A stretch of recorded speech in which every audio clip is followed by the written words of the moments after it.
and I get that, you know. Well, and it's the my side bias. It's our tribal instincts, like in on it. They're plants, more or less, but none of them move to react to the smoke, right? And if no one else moves and reacts to the smoke, then most people don't do that. Most people don't join cults. Most people that join some self-help group, those groups don't have a real sense to them. And you know, life inside a cult can be extremely rewarding. But can I say that, like, who described, was in a Newsweek interview where he described being in Auschwitz, and and it's all so much more complicated. Yeah, in the late '90s, we were publishing a number of articles on, you know, why are you a Scientologist? What do you get out of it? And he said, well, Michael, let me tell you, you know, in my career, or ultra rational, and that from let me read you something about the noise in the background. My oh, that's all right. Youngest child's about. I'm gonna have to jump off in a British writer called A.N. Wilson, where you appreciate the extent to which really it's the founder of Joseph Mormonism, Joseph Smith, and no, this is really true. I think that's beside the point for them. This is a different kind of truth. Yeah.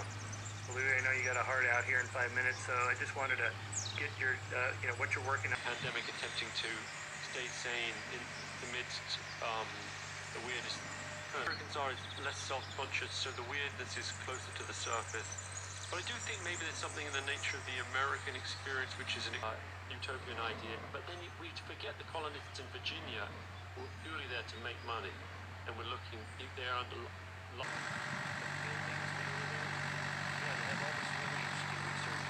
Tell us about the underpinnings of redlining and housing inequality and unjust policing. A black family moved into your neighborhood, or how would you feel if your son or daughter married? Is a flawed notion.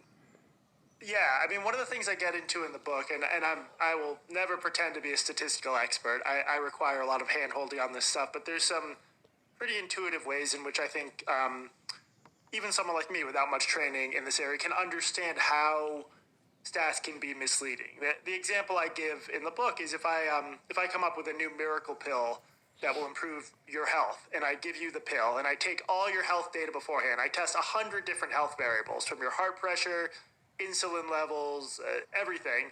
I give you the pill, and then I test them all again.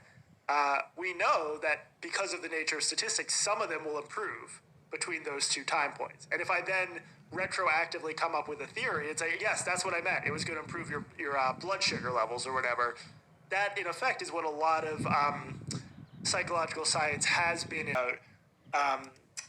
benefited from, these really lax methods, norms, basically, that allowed you researchers to throw everything against the wall and point to whatever sticks to the wall and say, that was my theory all along, that's what I meant. Right, it's like those 1950s and 60s studies on reward and punishments, and the problem was that, like, let's say you have a mean performance level here, and on any given day you're going to be above your mean or below your mean, and you're just going to kind of cycle up and down. Or if it is, you know, barely peer-reviewed. And then when you look at the dozens of studies in the meta-analysis, most of them were not significant.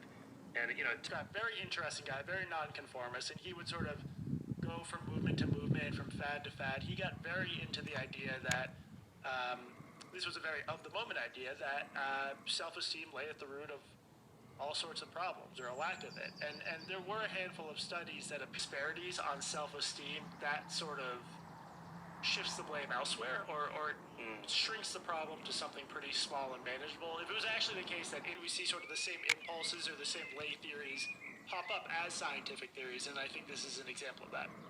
Yeah, I just revisited that. Mostly just my skeptic stuff that I snuck in, but it was a very moving place. I mean, it's an incredible place, right on the cliff. I hadn't figured out a way to schedule something there, because I drove down that incredible highway, which was the closest. Better, more empowered. You know, how could you not? It's the analogy I make with Deepak Chopra's center in Carlsbad, California. Again, it's at a 5-star hotel resort with a golf. You did catch the crowd. Yeah. Well, if you're in a giant grand cathedral with 600 people